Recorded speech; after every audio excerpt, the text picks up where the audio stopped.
सबसे पहले यहाँ उपस्थित गुरुजन को प्रणाम करता हूँ। उज्जवल, प्रियांशु, हिमांशु, सभी के माता पिता को प्रणाम करता हूँ। अभी जैसा कि मैं सुन रहा था, आलोक सर ने बताया, हरिहर क्षेत्र जन जागरण मंच एक गैर राजनीतिक सामाजिक संगठन है जिसको राजनीति से कोई मतलब नहीं है। जिसका उद्देश्य है कि हमारे समाज के जो वंचित लेकिन तेज तीक्ष्ण बुद्धि के जो विद्यार्थी हैं उनको पॉलिश किया जाए। पढ़ाई तो वो जाकर के विद्यालय में करते हैं। यह एक पाठशाला शुरू किया गया। इसे केवल पाठशाला नहीं समझिएगा, यह पाठशाला के साथ साथ संस्कारशाला भी है। कि जो यहाँ सर लोग आते हैं, यहाँ सुबह में आकर के इनका चेतना, अंदर में जो इनका चेतना है, चेतना का स्तर इतना ऊंचा है कि इनके मन में आता है कि नहीं, हम जा रहे हैं यहाँ घूमने, तो बच्चों को पढ़ा देंगे तो इसमें मेरा कुछ नहीं बिगड़ जाएगा। लेकिन यही सर लोग जो कोचिंग में पढ़ाते हैं, उस कोचिंग में पढ़ने के लिए लोग 2-2 हजार 4-4 हजार रुपया फीस लेकर के जाता है पढ़ने। लेकिन यहाँ पर ये सारे गुरुजन मुफ्त में निःशुल्क उपलब्ध है। इन बच्चों का एक और बहुत सुंदर आदत होते जा रहा है। कम से कम इतना तो हो रहा है ना कि 4 बजे सुबह में जगने का इनका आदत हो रहा है। अगर जो यही चीज या कंटिन्यू होते गया, अगर जो कुछ नहीं, साल भर अगर जो ऐसे ही ये लोग आते गए, तो आप देखिएगा कि यार ना अभिषेक वैसा रहा, ना आयुष वैसा रहा, ना सुमित वैसा रहा, ना कोई, न रिया वैसी रही, ना रिद्धि वैसी रही, न विद्या वैसी रही, ना कौन ये सुहानी, सब बदल जाएगा। सबका बोल चाल, घर में जैसे बात करता था, इस तरह का पाठशाला आपने नहीं देखा होगा। सदा नीरा नारायणी नीचे बह रही हैं और इस घाट पर प्रकृति के गोद में बैठ करके बच्चे हमारा 4 बजे भोर में, हम लोग जब पढ़ते थे तो सुबह में उठा करके गुरुजी कहते थे कि सुबह में पढ़ोगे तो तुरंत याद आ जाएगा। तो सुबह में छोड़िए ना, यहाँ तो प्रकृति के गोद में बैठा जा रहा है। बगल में नदी बह रही है, जहाँ पर हम भी प्रकृति है, हम भी प्रकृति का ही अंश है।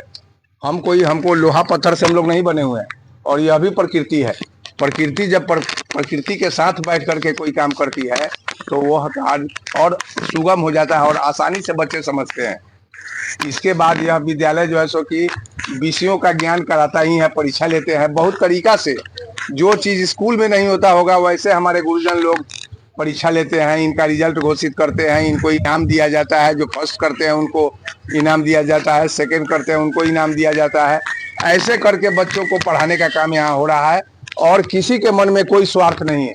केवल यही है कि ये बच्चे बड़े हो जाएं और जब बड़े होकर के ऑफिसर बनेंगे, और हम लोग का बस इतना ही स्वार्थ है कि जब ये बड़े बनकर ऑफिसर बनेंगे और कहीं हमसे मिल जाएंगे, बड़े ऑफिसर रहेंगे, अपने कार में से उतर के हमको जब प्रणाम करेंगे तो हमारा सारा जो है सो कि इनके लिए सेवा किया, इनका जो हम विद्यादान हम लोग किए, ये सारा मेरा स्वार्थ हो जाएगा। जिस दिन ये अपने लाल बत्ती वाले कार से उतर करके हमारा चरण छू करके प्रणाम कर दिए, उसी दिन हम समझ जाएंगे कि हम लोगों ने जितना मेहनत किया ये सब हमारा सफल हो गया।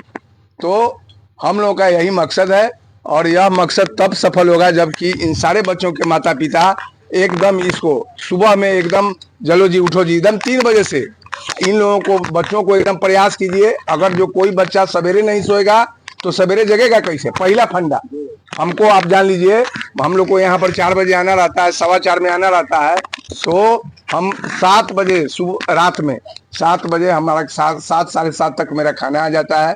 मैं 8 बजे सो जाता हूँ। इसलिए सो जाता हूँ कि हमको सुबह जगना है और रोज जगना है। एक दिन का बात रहता तो एक बात है। इसलिए अपने बच्चे का स्वास्थ्य का भी ध्यान रखिए, उनको समय पर सुला दीजिए, इतना ही काम कीजिए। आपको पढ़ाना, मैं जानता हूँ कोई भी बड़े बड़े महान व्यक्ति बने हैं, उनका जीवनी हम लोगों ने पढ़ा है। उनके जीवनी, उनको महान बनने में उनके माता का बहुत बड़ा योगदान रहा है। माता भले उनको शिक्षा नहीं मिला, लेकिन इतना तो शिक्षा है ना कि हम अपने बच्चे को सवेरे उठा दें। जहाँ वो जाता है वहाँ जाएगा तो वहाँ संस्कार कुछ अच्छा ही सीख करके आएगा।